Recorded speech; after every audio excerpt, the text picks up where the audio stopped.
रामकृष्णं जगद्गुरुं पादपद्मतः श्रित्वा प्रणमामि मुहुर्मुहुः। ॐ नमः ज्योतिराजाय विवेकानन्दसूरये सच्चित्सुखस्वरूपाय स्वामिने तापहारिणे शास्त्रज्ञाय प्रशान्ताय वेदान्तप्रतिपादिने नमस्तपदपादाय ज्ञानविज्ञानदीप्तये। ॐ गुरुर्ब्रह्मा गुरुर्विष्णु गुरुर्देवो महेश्वरः गुरुरेव परं ब्रह्म तस्मै श्री गुरवे नमः।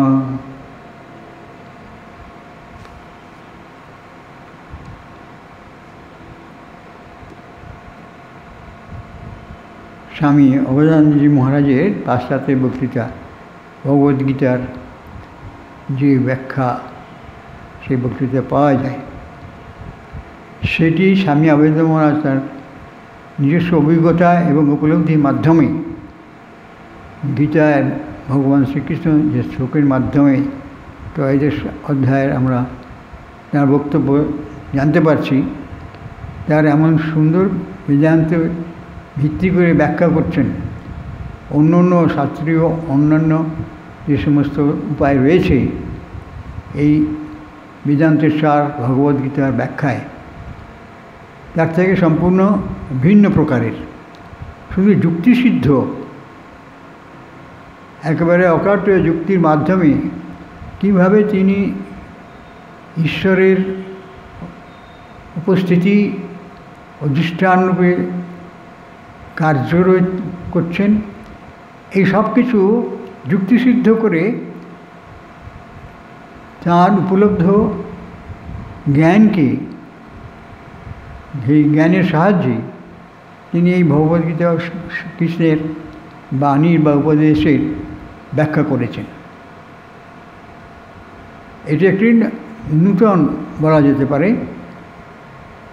পূর্বে যে সমস্ত কথিত ভাষ্যকারদের টিকাকারদের মধ্যেই আমরা যেভাবে সেকে জানতে পারি বিচারের মাধ্যমে, কিন্তু এখানে অনুভবসিদ্ধ জ্ঞানের দ্বারা তিনি যুক্তির ভিত্তিতে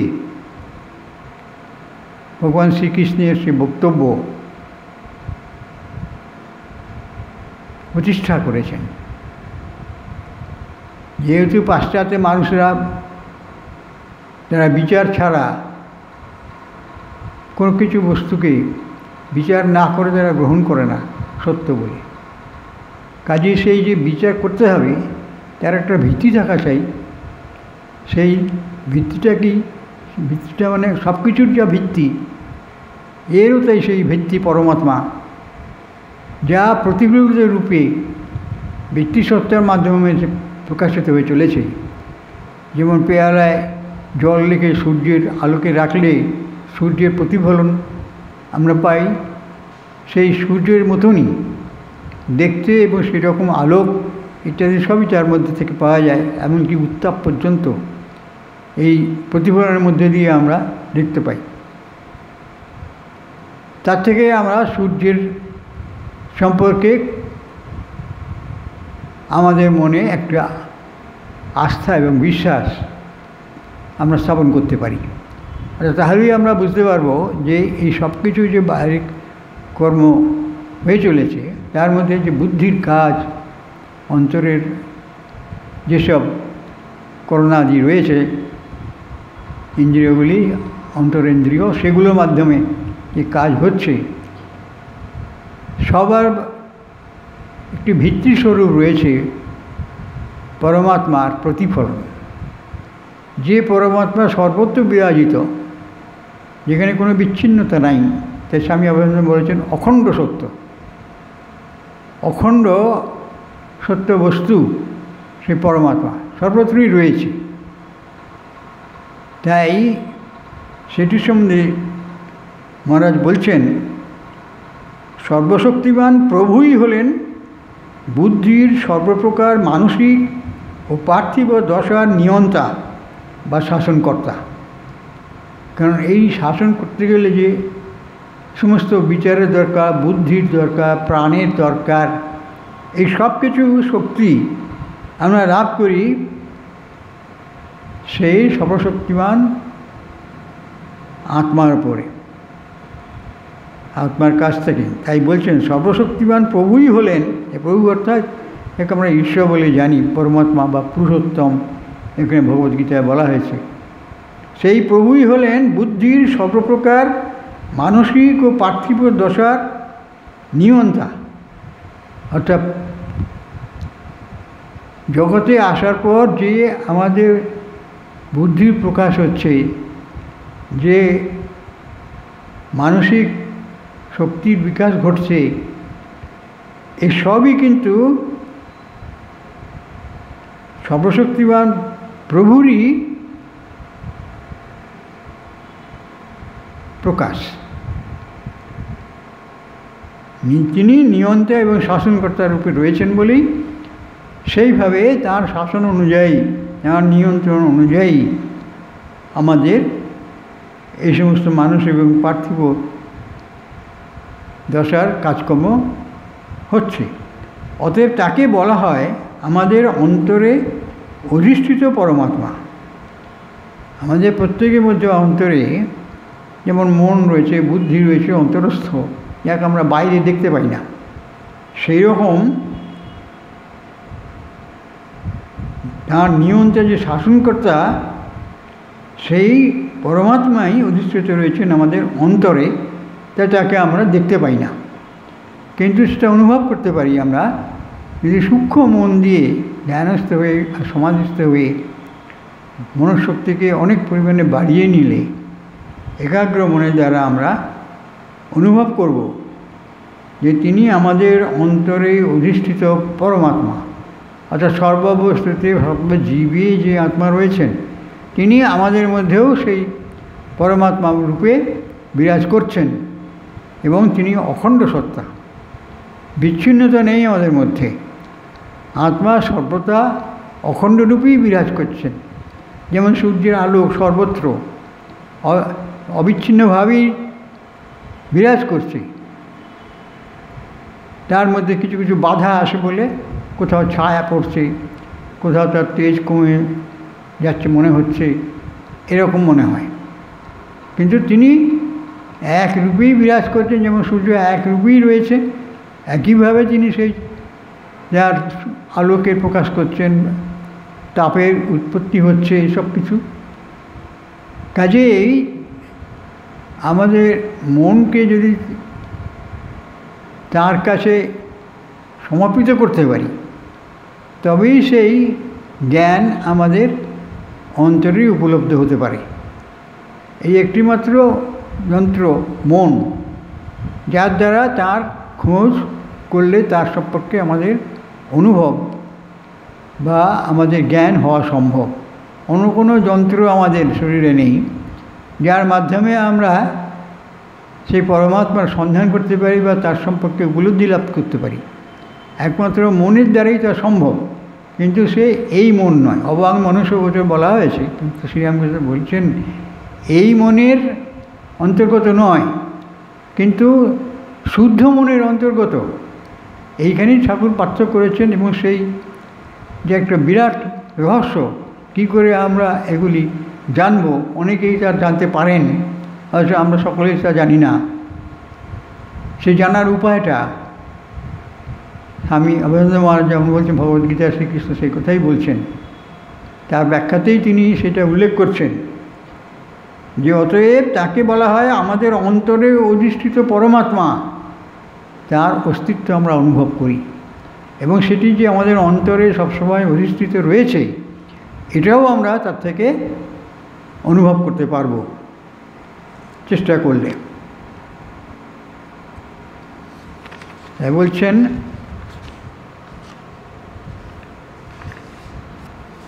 আমরা এই বিশ্বে তিনটে বস্তু দেখতে পাই। যখন আমরা সমগ্র ইন্দ্রিয়গ্রাহ্য জগৎকে বিশ্লেষণ করি, তখন সমগ্র বিশ্বকে তিনটি বস্তুতে পরিণত করতে পারি। প্রথমত প্রকৃতি বা জড়বস্তু ও শক্তি, দ্বিতীয়ত বস্তুীয় অহং বা জীবাত্মা, আমি একজন মানুষ, আমি জীবন্ত ইত্যাদি, এবং তৃতীয়ত হচ্ছে এক অদ্বিতীয় পরমাত্মা, যিনি এই সব বস্তুর মধ্যে প্রতিফলিত হচ্ছেন। আত্মার মধ্যে, বুদ্ধির মধ্যে, ব্যষ্টি অহংয়ের মধ্যে, জীবাত্মা রূপে, এই সব কিছু পরমাত্মাই প্রতিফলিত হচ্ছেন। অর্থাৎ পরমাত্মার শক্তিই কিন্তু এখানে বিরাজ করছে। আমরা পরমাত্মাকে জানলেই এগুলি সব জানতে পারব। তাই বলছেন এমারসন একেই বলতেন ওভারসোল, মানে আত্মা আবরণ, আত্মার যে একটা আবরণ, ওভারসোল, এটা বলছেন। জীবাত্মা হলেন সোল, আর আত্মা হলেন বৃহৎ আত্মা বা আত্মা আবরণ, ওভারসোল বলেছেন বোঝাবার জন্য। এখানে আত্মা বলতে ভূত প্রেতের তত্ত্বের প্রেত নয়, অর্থাৎ প্রেতাত্মার কথা হচ্ছে না, স্পিরিচুয়ালিস্টদের কথা নয়, কিন্তু স্পিরিট অর্থাৎ আত্মার কথা বলা হচ্ছে। পরন্তু এই কথা ব্যবহৃত হয়েছে বুদ্ধি, চেতনা ও অস্তিত্বের অর্থে। এই আত্মার দ্বারা কি থাকছে, আমাদের বুদ্ধি কাজ করে, চেতনার রূপে রয়েছে, এর অস্তিত্বের অর্থে। আত্মা আছে বলে আমরা আমাদের অস্তিত্বটা উপলব্ধি করছি, যে হ্যাঁ আমরা আছি, আমি আছি ইত্যাদি, আমি এই জগতে জন্মগ্রহণ করেছি ইত্যাদি। আর কি হচ্ছে, চেতনা রয়েছে আমার মধ্যে, সেই প্রাণের সত্তা যা নাকি চৈতন্য রূপে কাজ করছে, আর তার ফলে বুদ্ধিও কার্যকরী হচ্ছে। কিন্তু সে সবই হচ্ছে ওই পরমাত্মার, যিনি অধিষ্ঠান রূপে আমাদের মধ্যে রয়েছেন। এটাকে শাস্ত্রে অধিষ্ঠান বলা হয়েছে। শুধু তাই নয়, এ হলো সব রকম সুখ, ভালোবাসা ইত্যাদির উৎস। এই পরমাত্মা আছেই বলে সুখ, দুঃখ, ভালোবাসা ইত্যাদি সব আমরা জানতে পারছি। যখন এই তিনটির সম্বন্ধে ঠিক ঠিক বোধ হবে, তখনই যা হবে মুক্তি বা অহং থেকে মুক্তি হওয়া, যার নাম পরিত্রাণ, সালভেশন। সালভেশন হচ্ছে যখন আমরা সেই আমাদের ঈশ্বরত্বকে আমরা জানতে পারব, সেটি হল সালভেশন। পরমাত্মার সঙ্গে আমরা একাকারকারিতা হতে পারি, তখনই আমরা হবে আত্মা অর্থাৎ জীবাত্মার মুক্তি। মুক্তি মানে তার যে বন্ধন রয়েছে, ক্ষুদ্রতা, অসীমতা যে প্রকাশ হতে পারছে না, কিন্তু আসলে তাতে অসীম অখণ্ড পরমাত্মার স্বরূপ, যিনি অধিষ্ঠান রূপে আমাদের এই সব প্রাণী, বস্তু, জীবের মধ্যে রয়েছেন। তাই বলছেন যিনি আত্মাকে উপলব্ধি করেন সগুণ প্রকৃতি রূপে, তিনি আর জন্মগ্রহণ করেন না। এই হল মুক্ত আত্মার অবস্থান। সেটা কি, অহং থেকে মুক্ত হওয়া। এই অহং বুদ্ধিটাই হচ্ছে আমাদের সীমাবদ্ধ করে, ক্ষুদ্রত্বের পরিচায়ক। কিন্তু আমি যে অখণ্ড সত্তার স্বরূপ, সেইটিকে আমাদের জানতে হবে। সেই জন্যে তখনই আমরা তাকে ঠিক ঠিক যখন জানব, তখনই আমরা তাকে বলবো যে আমি এই ক্ষুদ্র অহং নই। অহং থেকে তখন মুক্ত হব।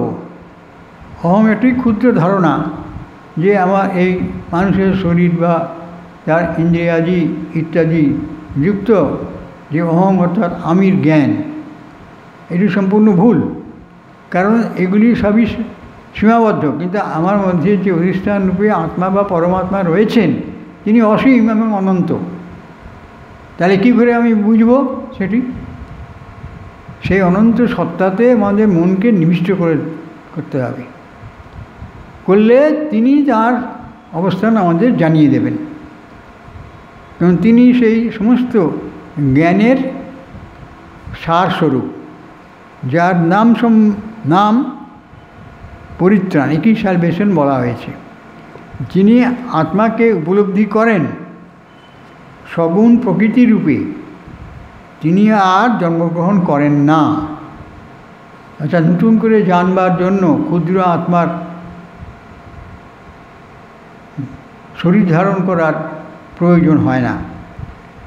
জীবনযাত্রা যেমনই হোক, ওই তিনটি বস্তুর জ্ঞান একান্তই প্রয়োজন পূর্ণতা প্রাপ্তির জন্য। এই যে ব্রহ্ম জ্ঞান লাভ করবার জন্য মুক্তির উপায় রূপে সেটি ওইভাবে পূর্ণ জ্ঞান লাভ হলে তখনই আমাদের সেই অবস্থা আসে যে আমাদের নিজেদেরকে আমরা জীবাত্মা মনে না করে পরমাত্মার স্বরূপ অর্থাৎ ঈশ্বর রূপে ঈশ্বর স্বরূপতা লাভ করি। সেইটি হচ্ছে পূর্ণতা প্রাপ্তি। আমাদের পূর্ণতা সেখানেই আসে যখন আমাদের যে অধিষ্ঠান পরমাত্মা রয়েছেন আমাদের অন্তরে, তার প্রকৃত স্বরূপ আমরা যখন উপলব্ধি করি, ওটা যখন আমরা আমাদের নিজেদের স্বরূপকে আমরা জানতে পারি, এটি হচ্ছে সেই উপলব্ধির প্রমাণ যে আমরা নিজের স্বরূপকে জেনেছি। অর্থাৎ আমি যে স্থূল শরীর নয় বা সূক্ষ্ম শরীর নয় বা অবিদ্যা শরীর নয়, তাহলে কি প্রকৃত কারণ হচ্ছে পরমাত্মা। তিনি এই বিশ্ব জগতের সব কিছুর মধ্যে প্রতিফলিত হচ্ছেন, এটি ইমেজ বলা হয়েছে। আমাদের অবশ্যই জানতে হবে প্রকৃতি বা শক্তিকে, যা হলো সব রকম পার্থিব বিষয় ও শক্তির কারণ। শক্তি সবসময় প্রকৃতির মধ্যেই ক্রিয়াশীল থাকে, তাকেই প্রকৃতি অবস্থা বলা হয়। একই ঈশ্বরেরই শক্তি, কিন্তু যেহেতু সে শক্তিরূপে তার কার্য সমাধান করে, যা নাকি পরমাত্মার মধ্যে আমরা পাচ্ছি না, কিন্তু তার প্রকাশিত শক্তির মধ্যে রিফ্লেক্টেড হচ্ছে যখন, তখন সেই শক্তির বিকাশ হচ্ছে। তাই বলছেন আমাদের অবশ্যই জানতে হবে প্রকৃতি বা শক্তিকে, যা হলো সব রকম পার্থিব বিষয় ও শক্তির কারণ। আমাদের অবশ্যই জানতে হবে এটি কী রকম, কোথায় আছে, কীভাবে এর বিবর্তন হচ্ছে। এই যে বিজ্ঞানের দৃষ্টি, স্বামী অভয়নন্দ মহারাজের এই বিজ্ঞান দৃষ্টি বিশ্লেষণ করে দেখবেন কোথায় আছে, কিভাবে আছে, কেন আছে, তার কার্য কী, এইসব দৃষ্টিভঙ্গি সেই যখন হয় মানুষের, তখন সেখানে তাকে বিজ্ঞানী বলা হয়। বিশেষ জ্ঞান, বিশেষ রূপে তিনি জানতে চাইছেন যে আমাদের চিত্ত কোথায়, মন কোথায়, বুদ্ধি কোথায়, কোথা থেকে প্রতিফলন হচ্ছে, কী বস্তু প্রতিফলন হচ্ছে, তার কী গুণাগুণ ইত্যাদি অবশ্যই জানতে হবে। এটি কী রকম, কোথায় আছে, কিভাবে এর বিবর্তন হচ্ছে, এবং এর থেকে নানা প্রপঞ্চের উদ্ভব ঘটছে, এগুলি আমাদের পুরোপুরি জানতেই হবে। তাহলে আমরা তো জানি কী দিয়ে, আমাদের ইন্দ্রিয় শক্তি দিয়ে, এবং প্রকৃতপক্ষে মনেরই সেই শক্তি ইন্দ্রিয়ের মাধ্যমে প্রকাশিত হচ্ছে। দৃষ্টিশক্তি, জ্ঞান শক্তি, বোধ শক্তি, এইসবই শক্তির প্রকাশ হচ্ছে, সেটা পুরোপুরি জানতেই হবে। তারপর আমাদের জানতে হবে আত্মার স্বরূপ কী, আত্মা কী বস্তু, তার প্রকৃত স্বরূপটা কী। আত্মা বলে একটা সূক্ষ্ম বস্তু, যা নাকি কোনো আমাদের মন বুদ্ধির পারে অবস্থান করছে, অথচ তাকে আমাদের জানতে হবে। এই জানাটা কিসের দ্বারা হবে, কোন ইন্দ্রিয়ের মাধ্যমে হবে? এক মন ছাড়া অন্য কোনো ইন্দ্রিয়ের মাধ্যমে দ্বারা হবে না। মন যদিও অন্তঃশক্তি, অন্তঃকরণেই থাকে, কিন্তু সেই মন যখন একাগ্র হয় তখন তার শক্তি হয় অসীম। সেই অসীম শক্তি সম্পন্ন মনকে যখন আমরা সেই ঈশ্বর রূপ, যে আমাদের প্রকৃত স্বরূপ, যার থেকে আমাদের বিকাশ ঘটেছে, তাতে যখন সেই মনকে আমরা মিশিয়ে দিতে পারবো ধ্যানের মাধ্যমে, তাহলে তখন তার প্রকৃত স্বরূপ আমাদের কাছে উদ্ঘাটিত হবে। তাই এই জ্ঞানের আমাদের দরকার। যে জ্ঞান উৎপন্ন হয় বিভিন্ন সাধনের মাধ্যমে, সাধন সাপেক্ষে, বিশেষ করে রাজযোগের ধ্যান সমাধি অবলম্বন করলে, তাহলে আমাদের সেই মনের শক্তি অনেক পরিমাণ বৃদ্ধি হয়, এবং সে অনন্ত শক্তিকে প্রকৃতির মধ্যে যার কাজ করে চলেছে তাকে আমরা অনুভব করতে পারি। বলছেন অহংয়ের স্বরূপটি শরীরে তা কীভাবে থাকে, কীভাবে প্রকৃতির সঙ্গে ও তার বিভিন্ন অবস্থার সঙ্গে অহংয়ের একাত্মভাব হয়, এবং কীভাবে পরমাত্মা সাক্ষী রূপে, পালক রূপে, পোষক রূপে অবস্থান করেন, যে শ্রীকৃষ্ণ বলেছেন উপদেশ স্বরূপ অর্জুনকে, এবং অহংয়ের ক্রিয়াকলাপের অভিজ্ঞতা লাভ করেন। এই সবই আমাদের জানতে হবে। যখন আমরা এইসব বিষয়ে জ্ঞান লাভ করব, তখনই জন্ম মৃত্যুর চক্র থেকে মুক্ত হব, অর্থাৎ এই জন্ম মৃত্যুর পারে যাব, আমাদের অস্তিত্ব বিনষ্ট হয়ে যাবে না, কিন্তু তা থাকবে অখণ্ড সত্তায়, যার কোনো পরিবর্তন নেই। সেই ঈশ্বরত্বের মধ্যে আমরা তখন নিজেদেরকে বিলীন করে দেব। তাহলে কোনোদিনই আমাদের মৃত্যু হবে না, বন্ধনও হবে না। সুতরাং বন্ধনের জন্য মুক্তির চেষ্টারও প্রয়োজন হবে না। আমরা ঈশ্বররূপেই তখন বিরাজ করব। যারা এই জ্ঞান লাভ করে না, তারা প্রকৃতিতে বদ্ধ থাকে। প্রকৃতি হচ্ছে ঈশ্বরের শক্তির সীমাবদ্ধ অবস্থা। খণ্ড খণ্ডভাবে সেই শক্তির বিকাশ আমরা দেখতে পাই, কিন্তু সম্পূর্ণ ঈশ্বর হলে কি হবে? ঈশ্বরের উপলব্ধি হল না, দেখব যে সমস্ত শক্তি তিনি, সব শক্তি তার থেকেই উৎপন্ন হচ্ছে। অর্থাৎ তারা সেই শক্তির দ্বারা বদ্ধ হয়ে থাকে, যা আমাদের ভুলিয়ে দেয় নিজ স্বরূপের কথা। এই রকম যখন আমাদের এই ভিন্ন ভিন্ন সত্তা বলে নিজেদেরকে ক্ষুদ্র বলে মনে করি, সীমাবদ্ধ অবস্থার মধ্যে মন আমাদের বিরাজ করে, তখন কি হয়? আমাদের নিজেদের স্বরূপের কথা ভুলে যাই। আমাদের নিজেদের প্রকৃত স্বরূপটা আমাদের প্রতিভাত হয় না, মনের দ্বারা আমরা ব্যক্ত করতে পারি না, অনুভব করতে পারি না। ইন্দ্রিয়ের যে অসীম শক্তি রয়েছে সেগুলিকে আমরা বিস্তারিত করতে পারি না। সবসময় আমরা মনে করি আমরা বদ্ধ, আমরা ক্ষুদ্র। যতক্ষণ এই বোধ থাকবে ততক্ষণ আমরা সেই উচ্চতর স্তরে সূক্ষ্ম অবস্থায় গিয়ে আমাদের প্রকৃত স্বরূপের জ্ঞান কী করে আমরা লাভ করতে পারি? সে ভুলিয়ে দেয় যে আত্মা প্রকৃতি থেকে ভিন্ন। আমরা প্রকৃতির মধ্যে যদি বদ্ধ থাকি, নিচে থেকে আত্মাকে জানবার জন্যে মনকে বিস্তারিত না করি, বা আত্মার জ্ঞানের জন্য যদি উচ্চাকাঙ্ক্ষা আমাদের না থাকে আত্মজ্ঞান লাভের, তাহলে আমরা কী করে তাকে জানতে পারবো সে বস্তুটি আছে কি নেই, এবং সেটাই যে আমাদের প্রকৃত স্বরূপ, এই বোধ আমাদের কী করে জাগবে? যতক্ষণ না আমরা আমাদের অন্তরস্থিত সেই আত্মা রয়েছেন এই বিশ্বাস আমাদের যতক্ষণ না আসছে, ততক্ষণ সেই আত্মাকে জানবার ইচ্ছা আমাদের জাগে না। যখন আমরা সেই ইচ্ছা আমাদের প্রবল হবে, তখন আমরা তাকে জানবার জন্য চেষ্টিত হই।